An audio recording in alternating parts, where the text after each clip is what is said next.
The last time I saw him before everything went sideways, he was kneeling on our living room floor putting together a bookshelf from a box the size of a door. Allen wrenched between his fingers, tongue pressed to his molar in concentration, the way he always does when he's lining up something that matters. The kind of domestic scene a sensible person would hold onto with both hands. I didn't. I told him I needed to find myself, which was a nicer way of saying, I think there's a more exciting version of me somewhere you're not invited to meet. He didn't beg. Marcus never begs. He just set the wrench down and said, if you leave, take your name off the lease. Don't ghost the dog. And text me when you get wherever you're going so I don't imagine ditches. He's like that. Gentle even when you're prying up the floorboards. I left with 2 suitcases and a plant that died before the month did. I moved in with a man who wore cologne like punctuation and called me trouble like it was my name. His place had a view of a parking lot and a wall of mirrors, which should have been a warning and instead felt like a dare. We went out a lot. I laughed at jokes that don't age well. I posted photos with captions that implied spontaneity and hid the fights about nothing. When the test strip turned pink, I stared at it until the counter came into focus again.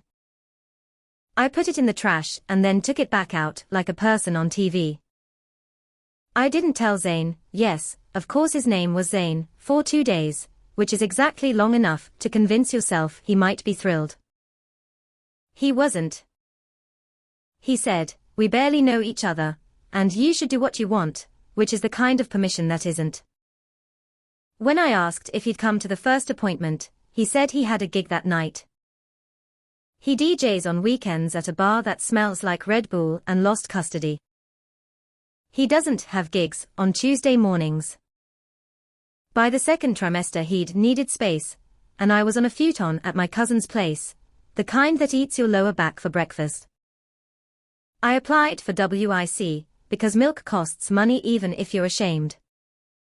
I learned the difference between Medicaid and marketplace plans in a waiting room with fluorescent lights and poster board stars. I took the bus to prenatal appointments and pretended the motion didn't make me dizzy. The day the eviction notice appeared on my cousin's door. Her landlord doesn't allow long-term guests. I stared at the paper and then at my belly and thought about a man on the floor assembling a shelf he measured twice, because books deserve respect. I hadn't texted Marcus since I left. Pride had turned my phone into a hot coal. I put it down on the kitchen counter and paced. Then I picked it up and typed, deleted, typed again, and finally pressed send. I'm pregnant, I wrote. I'm due in April. It's not yours. I need help and I don't know who else to ask. I'm sorry. He replied in under a minute. Where are you? I told him. He drove over in the same truck he had when we were us. He didn't bring flowers or a lecture. He brought a laundry basket full of things I didn't know I needed yet. A giant water bottle with the hours marked down the side, compression socks, a bag of frozen waffles, the kind of prenatal vitamins you don't have to choke.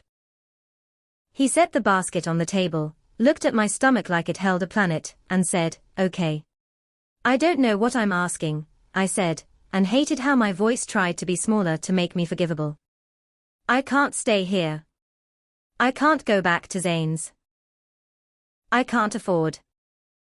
You can't move back in with me, he said, not cruel.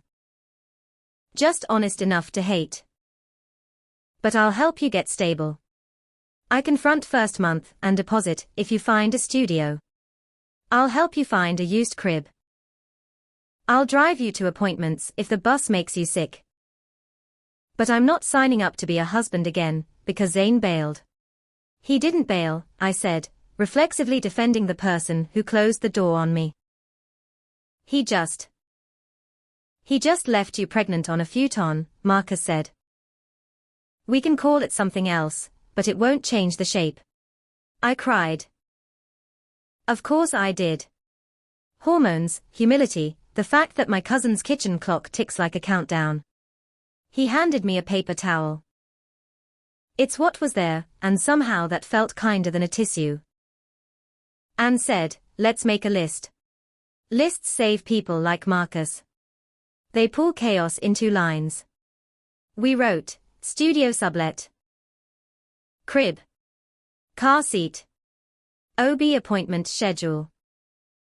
WIC office hours. Medicaid managed care plan choice.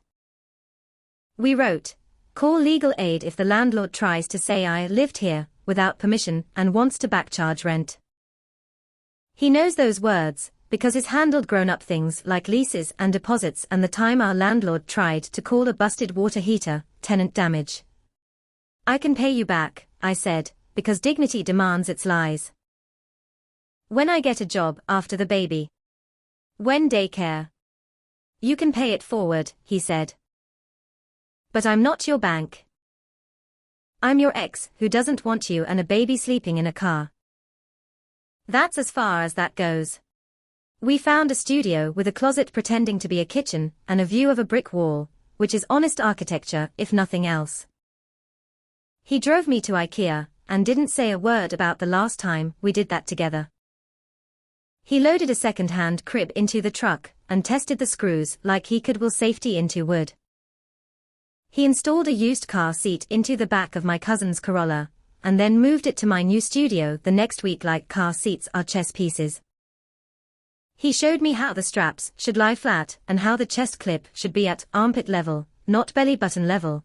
I don't care what Instagram says. I asked him once in the doorway while he fiddled with the latch, do you think, after the baby, we could try again? I was 8 months and soft everywhere and tired in my bones. He leaned back from the seat and wiped his hands on his jeans. You left, he said, soft. You didn't get swept out to sea. You walked. You said I was safe like it was an insult. You said you needed more like kindness is a diet. I'm glad you told me the truth. But I'm not volunteering to be Plan B, because Plan A didn't want to buy diapers. I changed, I whispered. You changed into the person you are right now, he said. That person still sees me as backup. I tried to be angry. Anger is easier to carry than a baby and shame at the same time. It wouldn't stick. He wasn't punishing me.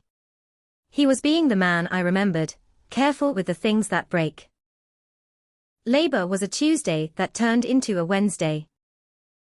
He sat on the plastic chair and counted my breaths, because the nurse said to, and he paid for a second phone charger in the gift shop, because mine died and I was using it as a talisman. He took a picture of me with my hair stuck to my face and my eyes wild and didn't show it to me, because he suspected I'd hate it later. He cut nothing. He signed nothing.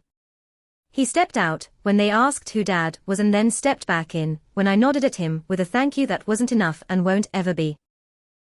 We named the baby Alone. I held her and let the syllables that felt right bloom on my tongue and then wrote them on the little clear plastic crib card, like I had any idea what I was doing. He cried. Just a little. The kind you notice, because it's rare and therefore expensive. He kissed my forehead and said, you did that. 3 days after we got home, Zane texted a photo of a sprained wrist from playing ball and a comment about how timing is crazy. I stared at the screen until the letters blurred and then put the phone face down on the counter like a cursed coin. I didn't tell Marcus. I didn't have to. The next day he said, unprompted, if you want child support, you need to establish paternity. The state's office can help. They'll ask him to sign a voluntary acknowledgement, or do a cheek swab. If he refuses, they can order it. If he's the father, they'll set support. Don't ask him for cash. Use the system. They are slow, but they are real. How do you know all that? I asked. YouTube and being poor in my 20s, he said. I learned the hard things then so I could use them now. At 8 weeks, between sleeplessness and the way my body felt like a room that had been rearranged in the dark, I told Marcus I'd made an appointment with the child support office. He nodded. Good, he said. Tell them you want everything documented. Don't meet him in parking lots to exchange envelopes. If he wants to be dad, he can be dad. If he wants to be a donor, he can be a donor with a case number. He came with me to the appointment and sat in a chair in the hallway with his thumbs hooked in his pockets, so the woman at the intake window didn't assume things she shouldn't. He wasn't there to be mine. He was there to make sure I didn't leave, because the forms were long. She looks like you, he said on the sidewalk afterward, squinting into the winter sun. Sorry, he added, like apologizing for the part of the baby that is me. That's Marcus.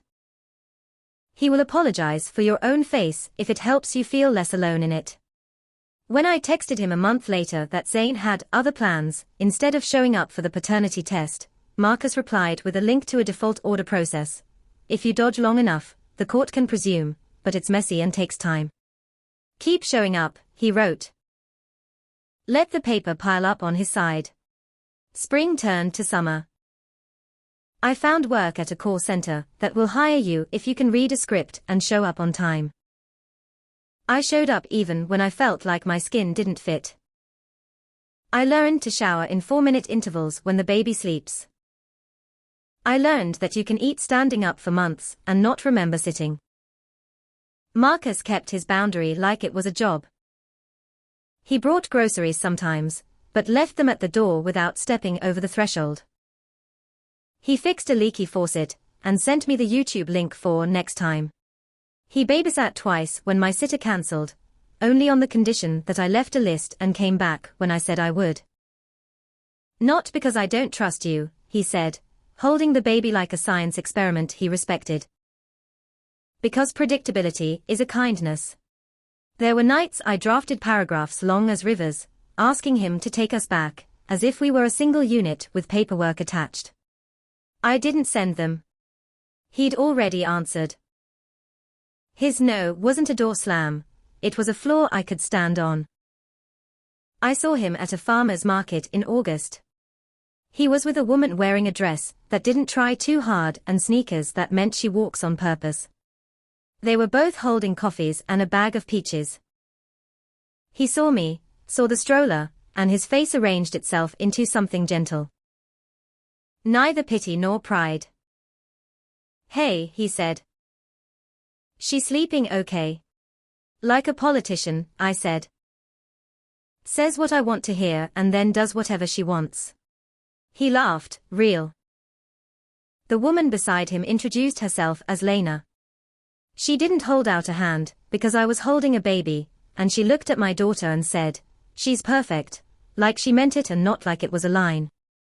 I don't know if Lena knows our whole story. It's none of my business. What I do know is that she held her coffee like a person who has stood on a factory floor, and I didn't feel erased. I felt like a page turned in a book that needed the chapter break. People ask me how I'm doing in ways that want a meme for an answer. I say, okay, because okay is a miracle disguised as a shrug. I pay rent. I make bottles. I'm learning how to be the kind of mother who doesn't let exhaustion become an excuse.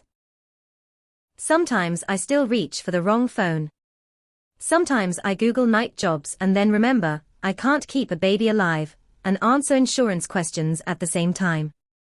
Sometimes I see a truck that looks like his and think I'm going to cry, and then the light turns green and I don't. Did he win? Yes. But not in the cartoon way with a parade and a speech. He won by refusing to be my consequence, or my savior. He won by helping me stand up without agreeing to be leaned on forever. He won by keeping the story small enough that my daughter won't have to grow up in a legend about her mother's mistakes. He offered a car seat, not a second chance. He installed it perfectly. He showed me how to pull the strap until it makes that little clicking sound that means it's tight enough to keep someone safe. I can do that part myself now. The rest. The part where I learn to live with my choices without turning them into content. Takes longer clicks, slower tightening. It's not romantic. It's real.